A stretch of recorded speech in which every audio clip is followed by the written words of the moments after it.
What is going on, everyone? My name's Andy. Welcome to another FPL video. This time it's the Game Week 18 preview. I'm going to take a quick look at Game Week 17 before moving on to the key talking points you guys have mentioned. For Game Week 18, this is the last video, not stream, there's going to be a stream, but this is the last video now before Christmas. So obviously there's still lots to talk about. My review though for Game Week 17, having a look at my own team, 44 minus 4, which is rubbish, 40 points in total. The hit I took was Trent Alexander-Arnold out and Dean Garner out because I had Dean Garner and Kamara, and I knew neither of those was a good player to have playing week in, week out.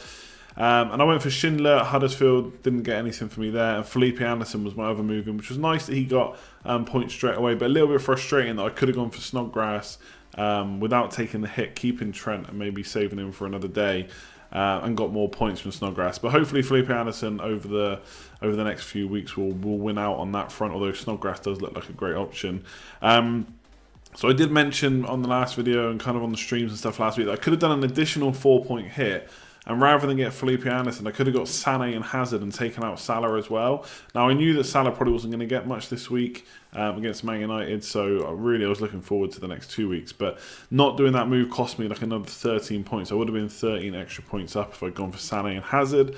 And now both of them are still looking like great buys. SANE especially at Man City. And he's gone up in price again. So a bit gutted I didn't do that move, but I'll talk about that a little bit more in the preview. Talking about premium striker woes, obviously Aubameyang didn't do anything for me. I thought he looked okay actually against Southampton. On another day, I think he comes away with a goal or two. Some good defending, good saves from McCarthy as well. Kane got a bit lucky, assist right at the end. Obviously nice for their owners, especially those that captained him, because it's quite a big swing, even just an assist when he's your captain. Because obviously you get the 3 extra points for the assist plus doubled, so it becomes 10 instead of kind of 4. So not the massive swing, but still nonetheless it's better to get something from your captain or not. And obviously Aguero's back, but because Jesus is around as well, just got a brace and stuff, I'm not sure about getting him right now.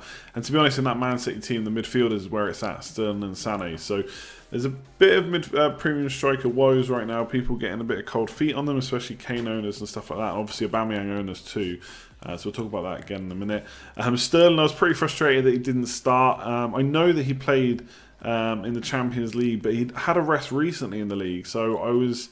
in the Premier League, of course. So I was hoping he would start, and he didn't. And as soon as he didn't start, I knew there was only so many games that he was going to get a full rest, and at some point he would come on. Luckily, he came on with 30 minutes to go, so it was a bit of time, and he got his goal straight away, which was nice. So he did outscore Kane in the end, but only by 1.2 points if you had him as captain. So that wasn't too bad. But again, SANE was the main man there, starting right from the start.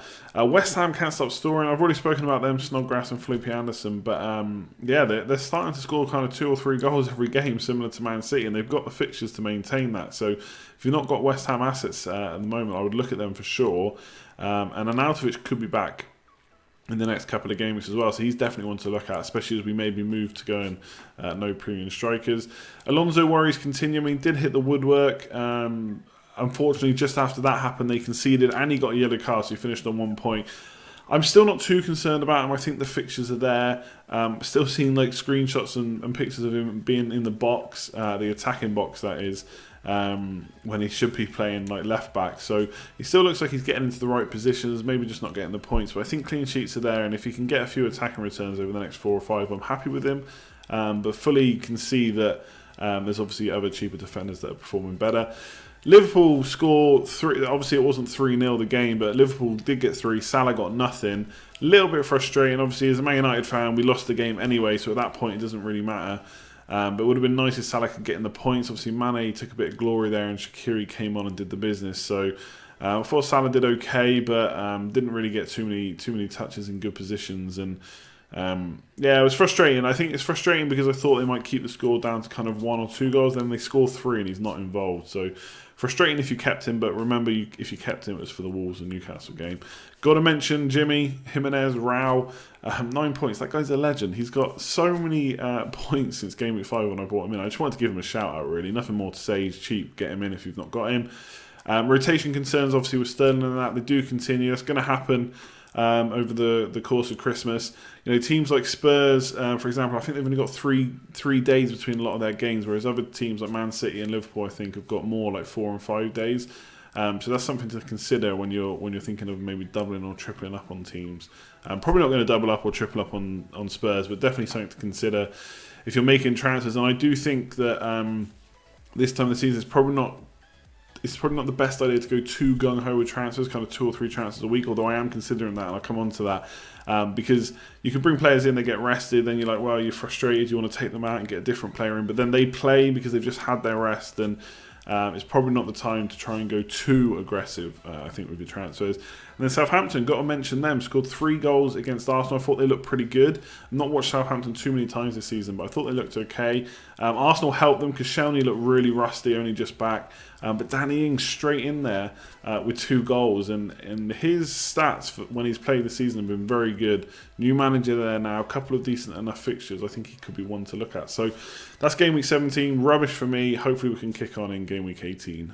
So looking ahead to Game Week 18, a few points to go through. Some of this is about my own team, but a lot of it's just stuff that I've seen being talked about in the community or questions that were posed to me. So first up is really just quickly touch on my own team, when to change goalkeeper. A lot of you have probably got Ryan like myself, unless you're a lucky Fabianski owner. You made that decision a little while back. Ryan, apart from 3 game weeks this year, has been absolutely awful. Just no clean sheets. And we go for cheap keepers, not necessarily just for the clean sheets, but also for the saves. And he's not really getting them either. Fixtures are very mixed for Brighton. And he does go away to the Asia Cup soon. So, you know, Button or Steele will come in. And Ryan will basically be useless then because he won't be in the country. So I suppose the question, when to change your goalkeeper, because no one wants to make that transfer. You know, I've looked at doing it this week for Fabianski, but there's other attacking changes I'd probably make instead. So is it worth a hit? And the reason I like Fabianski is, and to be honest, at this point, I'm very much late to the party, but hoping because of the fixtures that he'll keep it up, is that if he doesn't get a clean sheet, he's getting save points anyway. So you're kind of seeing some scores of 4 and 5, which is pretty impressive without a clean sheet. And when he does get a clean sheet, he also looks good for bonus as well. And obviously there's saves to put into that. So I've seen a lot of people in my leagues that have got him.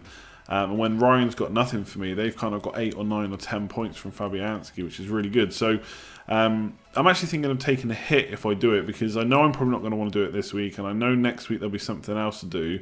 And I told myself earlier in the season that if I had to make a hit for a keeper, I would do. Now, the chances of it working out in a single game week is probably quite low. But given West Ham's fixtures, I think it could repay itself pretty quickly.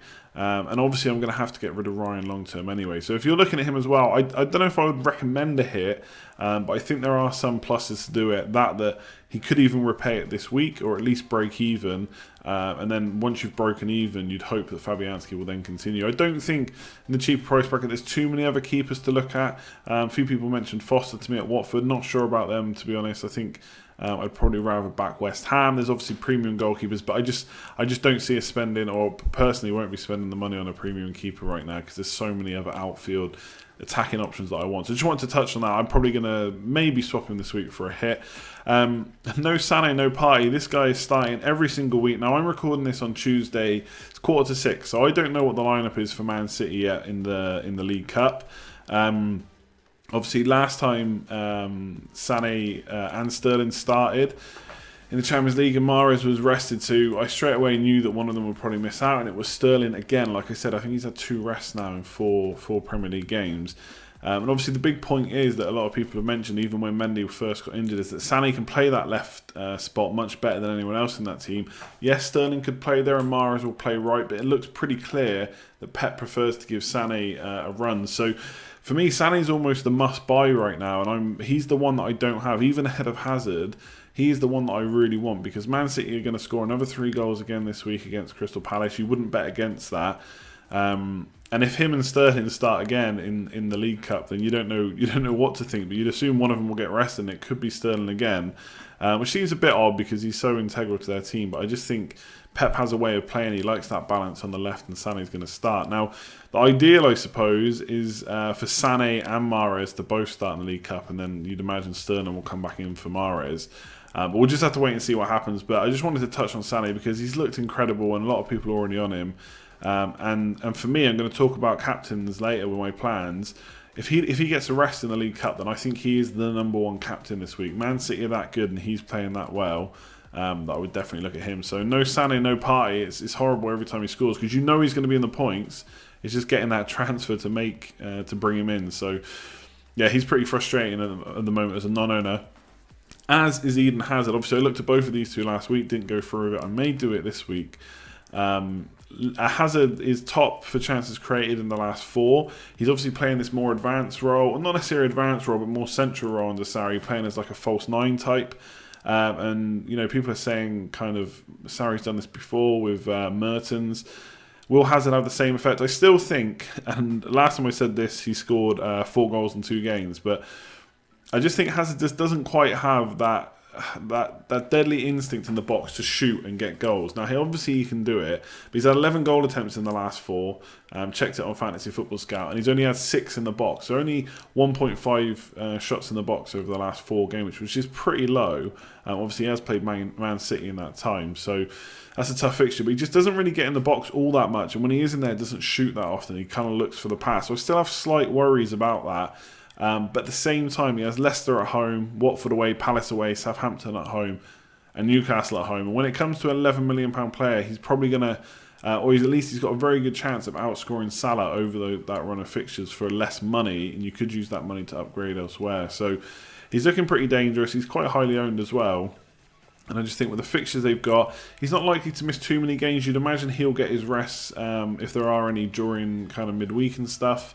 In any kind of League Cup games or European games. Obviously, Europe's finished for now. But he's barely been played in those Europa League games. In fact, I don't think he's featured at all. So yeah, looking dangerous. And that kind of brings me nicely on SANE and Hazard to 3-5-2.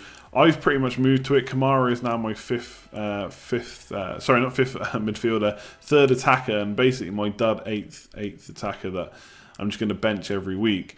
So I've moved to the 3-5-2. If I look at the list of names that I want, you know, I've already spoken in the review about the fact that Kane just hasn't been looking great. Aubameyang, we think he could do well, but it just hasn't been performing the last 3. Got some fixtures to turn it around maybe.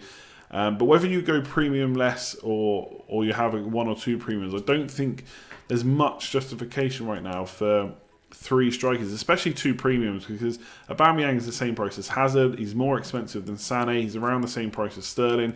Kane is more expensive than all and just not doing the business. And I think most of the reasons that people own Kane is fear, and I fully get that because I hate having to refresh Twitter waiting to see if Kane has scored as a non-owner. But once you go for a few games, I'm hoping it gets a bit easier. And he's just not performing as he should. And he's got Bournemouth soon, but it's Everton away this week. Are we expecting 2 or 3 goals in that game for Kane? I don't think so. So for me, it's all about the 3-5-2. If I look a quick look at the list of names that I would be looking at, you've got Sané, Sterling, even Salah. Yes, he's the most expensive out of everyone I've mentioned. But he's very close to the price of Kane. And arguably, outside of those 2 top 6 fixtures, Salah will probably outscore Kane. Son maybe, although I'm going to talk about him in a minute. I got a bit of worries over him. Felipe Anderson, Ali Eriksson, Richarlison, got good fixtures coming up. Snodgrass is doing well. Martial and Pogba, we'll talk about Man United in a minute. Even maybe Jesse Lingard. Whereas I look up front, I'm thinking Jimenez for sure, maybe Ings, Wilson, but Bournemouth have got dodgy fixtures. I can't afford more than 1 premium forward. So I'm really looking at 3-5-2. I think that's where the points are at the moment is midfield. And yeah, 3-5-2 is what I've done, and I think going forward that could be the way. Let me know if you think 3-4-3, kind of playing 3 good strikers, is the way to go, or how many of you are looking to switch to 3-5-2. And just to touch on Son, is what I mentioned in the review, that Spurs have got quite a few games. Obviously got the same amount of games as everyone else, but they don't have as much rest time. So we'll have to see what happens with Son. But I've got a worry because Lucas Moura and Lamella are options there. He's maybe not going to play the full amount of minutes over the next few weeks as he would have done in previous seasons. So I'm actually looking potentially, even though I've got that Bournemouth game in Gameweek 19 in my head, looking to ship him this week. So if you've not already got him, I don't think you can get him in now. He's going to go to the Asia Cup like Ryan, so he's going to be a transfer down the line anyway. Yeah, I'm a little bit worried about him. And then kind of touching on 3-5-2, I think premium strikerless could be the way to go. I'm looking at potentially getting Ings in for Aubameyang at some point. Ings or Arnautovic potentially, and just putting all my money in midfield and defence. I just think the premium strikers are just not doing the business. I don't want to cover it too much now because I've spoken about it quite a lot, but they're just not getting the points the midfielders are for, in some cases, less money. And it's weird structure-wise because we don't tend to do that. We don't tend to go without any premium strikers. But at the end of the day, if you've got someone like Sterling or Hazard and you want to switch back to Aubameyang or whoever it may be, It is just two transfers to do that, so it is not the end of the world. And if you've got Salah, obviously you can get Kane or Aubameyang. But for me, they just don't look. I feel like Aubameyang should be in the points with the fixtures they've got, but Kane's just dropping a bit too deep for my liking. Almost becoming more of a creative player, which I never thought I would say. So he has to do more for me on the eye test, Kane. But yeah, I think premium striker less could be the way to go. There's some very good managers. Mark Sutherland's Fantasy Football Scout has been doing it for most of the season.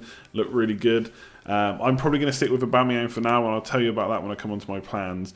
Because I can get most of the midfielders I want, but it would be nice to put a bit more money in defence, especially from January onwards. So definitely something to consider. And Man United's great fixtures. Now, I had this written up before Mourinho got sacked, but he has been sacked now. I won't go into too much detail about whether that's a good thing or not, or what I think about that situation, because this video will probably run on too much anyway, and it's about FPL, of course. But I think one thing to do is you need to try and forget, if you can, how Man United have been. Obviously, under Van Gaal and under Moyes weren't exactly attacking. Under Mourinho, especially this season, just hasn't happened at all. But you've got to try and put any bias towards Man United aside and try and reset now. And I'm not saying that you jump on their players straight away, but they do have great fixtures. If anyone can come in and start getting results with Man United, it's right now. Cardiff away, Huddersfield at home, Bournemouth at home, and Newcastle away. It doesn't get too much better than that. Then it's Spurs, which is tough, but then it's Brighton and Burnley at home. So in the next 7 fixtures, there's 4 really juicy home fixtures. And you've got to give them some serious consideration. Now, I don't think jumping on them straight away is necessarily the best idea. Although if you're looking for a striker option, you could go for Rashford. Some people are going for him this week. He's shooting plenty. He's getting minutes. Even under a new manager, he may play up front. He may play wide. But either way, he could be in the team. But for me, because these games are going to come in quick succession, once the interim manager's in there, it sounds like it could be Laurent Blanc or Ole Gunnar Solskjaer maybe. Let's see how they line up. They may mix things up a little bit, maybe not at all. We'll see if Lukaku plays as the number 9 or if they continue with Rashford. But once we've got an idea of how they're going to play, I would definitely look at Man United players again. Pogba's only 7.8 million. We've seen Martial do well. He's about 7.3 now. Lingard's even cheaper again. Lukaku is only, I think he's 4.4% owner. And I know I've just talked about premium less strikers, and I'm not sure Lukaku would do the business. But you've got to consider these players now. Same in defence. Lindelof is 4.8 million. My hope would be that him and Bailly get a run of starts now in defence if they're both fully fit. So yeah, just wanted to touch on that. Obviously, Mourinho gone. Man United have got some really nice fixtures. Don't write them off. Yes, they've been bad, but can it get any worse attacking-wise for Man United? I'm not sure it can. And De Gea has had a tough season, a poor season, you could say. But I don't think he's turned into a rubbish keeper overnight. So for me, I would be, I would look at them with open eyes, open-minded even, and just see how they are over the next few game weeks, and maybe look at getting them in after that. And if you want to take a punt, Cardiff away and Bournemouth at home, next 2 fixtures, could be a really nice Boxing Day. But otherwise, not really too much more to touch on. It's a Friday deadline, 7 PM. Don't forget that. My plans are basically, I'm probably going to switch Ryan to Fabianski. But what I'm looking at, I may be looking at doing the transfer I should have made last week, but I can't afford SANE and Hazard in for Salah and Felipe Anderson. And to be honest, I'm not sure I want to get rid of Felipe Anderson. So because of my slight concerns over Son's minutes over Christmas, and although Salah's got 2 nice fixtures, in the next 4 they're pretty... only half of them are decent. I'm looking at maybe getting Hazard and Sane in for Salah and Son, which would give me a midfield of double Man City, Sterling and Sane. Obviously Hazard in for Salah, Felipe Anderson and Richarlison, who's got nice fixtures coming up. Now that would mean keeping Aubameyang, but I'm not sure that's the worst thing right now. And longer term, if I wanted Salah in, for example, I could do Aubameyang to Ings or someone like that and Richarlison to Salah, and that would give me an absolute monster midfield. But for now, I'm going to give Aubameyang a little bit more of a chance, and hopefully, with the underlying stats he's got, and again, against Southampton, I thought he was a little unlucky not to get anything. Hopefully, going forward over the next few games, he's got the teams, the kind of fixtures that you'd want to be trying to score against. So I'm going to hold on to him. So that's probably my plans. As for captaincy, I think he's got to be a Man City player against Crystal Palace. You could go for Aubameyang, but I think he's burnt a few people now. I wouldn't write him off just because of that. But Man City are going to score another 3-4 goals probably against Crystal Palace. So Sterling or Sané for me. I would pay close attention on what happens in the League Cup. If one of them gets rested, you'd assume they're going to play in the league, and that would be my captain. So that's what I'm looking at doing. It might change, might not. But I'm streaming tomorrow, Wednesday at 9:30 PM. That'll be the last stream before Christmas. Make sure to tune in if you can. I don't know how long this has run on for. Hopefully it's not been half an hour or more. It should be under that. I'm looking at maybe doing a video for Christmas Day, but I would have to record it before Game Week 18. So let me know in the comments below if you think that's a good idea and what I could include. I know obviously FPL changes quickly, and I could talk about a player and then they get injured in Game Week 18, and that makes it null and void. But if there's anything kind of more generic that I could talk about, let me know. Otherwise, I'll leave it there. If you have enjoyed it and it hasn't run on too long, drop the video a like, subscribe if you're new around here, leave me any comments below about what I've said or any questions you've got, and I will catch you next time. Have a great Christmas and holidays, everyone. Cheers.